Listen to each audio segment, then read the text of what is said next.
चीन में आई इस भयानक बाढ़ का हिंदुस्तान में हो रहे मॉनसून के इंतजार से क्या रिश्ता है?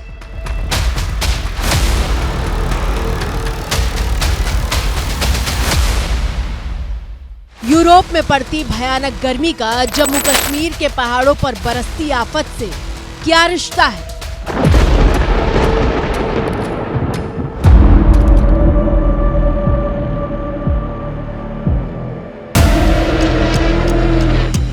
क्या मौसम का विलेन अल नीनो पूरी ताकत के साथ दस्तक दे चुका है?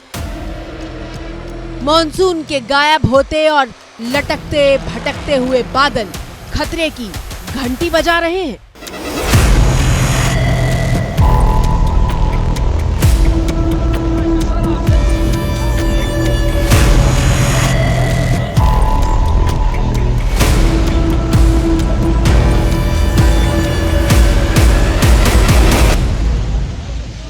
जम्मू कश्मीर के कुपवाड़ा में बादल फट रहा है और उत्तर प्रदेश से लेकर महाराष्ट्र तक बादलों के बरसने का इंतजार हो रहा है।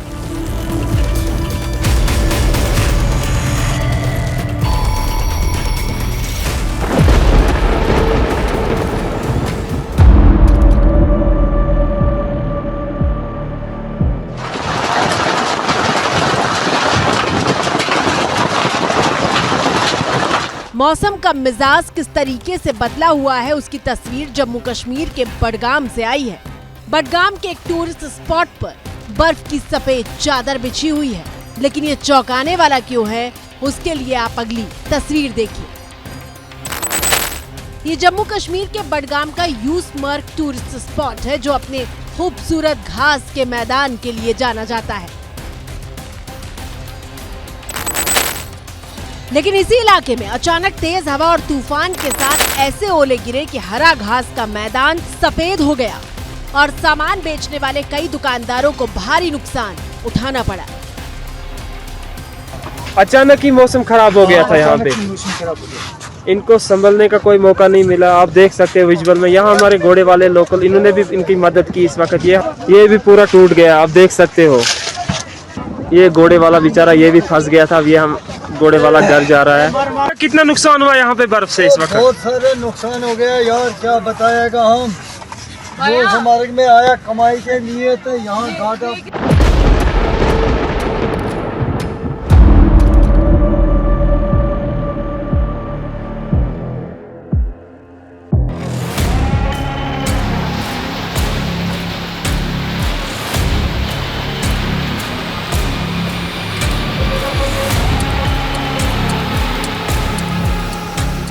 और जम्मू कश्मीर में हुई इस तरह की ये कोई पहली घटना नहीं है।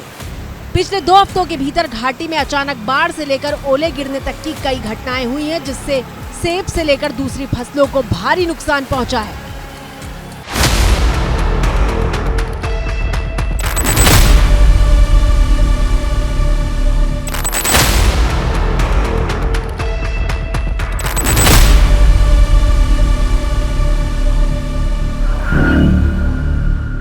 आपकी स्क्रीन पर मौजूद अगली तस्वीर पश्चिम बंगाल में दार्जिलिंग के पहाड़ी इलाके से आई है, जहां भारी बारिश के बाद बालासर नदी में इतना पानी बढ़ गया कि वो अपने साथ पुल को ही बहा कर ले गई।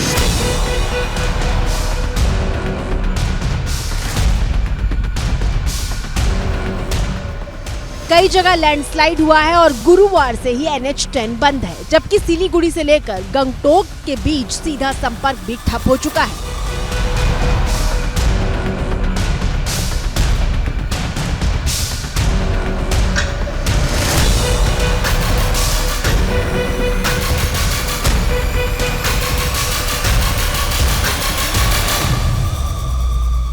कई घंटों तक लगातार हुई बारिश ने कोलकाता की तस्वीर बदल कर रख दी है। शहर के कई इलाकों में लोग पानी से जद्दोजहद करते हुए दिखाई दिए। एयरपोर्ट, मेट्रो स्टेशन से लेकर कई मुख्य सड़कें बारिश में डूब गई।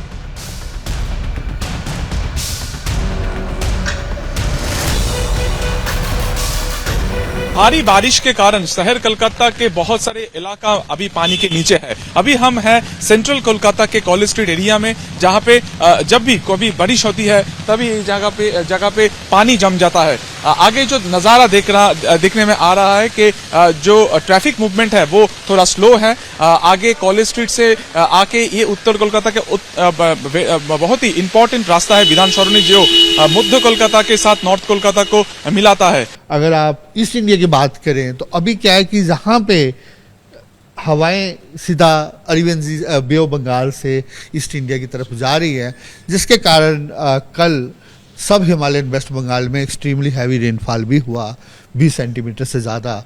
और आने वाले दिनों में वहाँ 3 दिन के लिए हमारा रेड अलर्ट है, वहाँ 20 सेंटीमीटर से ज़्यादा रेनफॉल हो सकता है।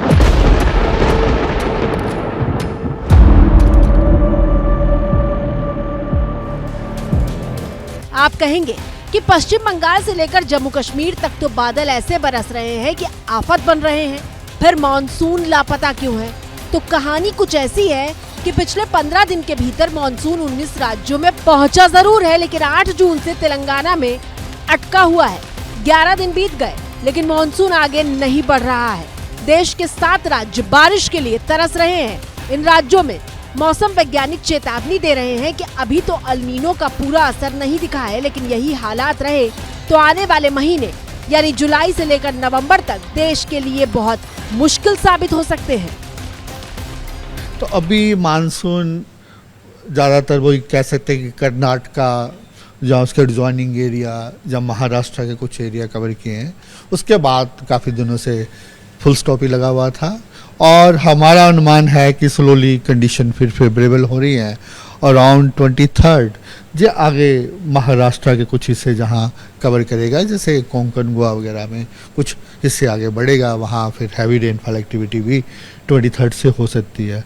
वैज्ञानिकों और चीन के नेशनल क्लाइमेट सेंटर जो है, उन्होंने भी इस बात की तो पुष्टि कर दी है कि इस वक्त जो प्रशांत महासागर में अल नीनो सक्रिय हुआ है वो चीन के मौसम को पूरी तरह से बिगाड़ रहा है। लेकिन अल नीनो चीन में इस वक्त जो इंपैक्ट डाल रहा है वो बाढ़ में नजर आ रहा है, लेकिन भारत में जो इस वक्त जो इंपैक्ट अल नीनो का है वो भीषण गर्मी लेकर आ रहा है, सूखा लेकर आ रहा है और कमजोर मॉनसून को लेकर आता हुआ नजर आ रहा है।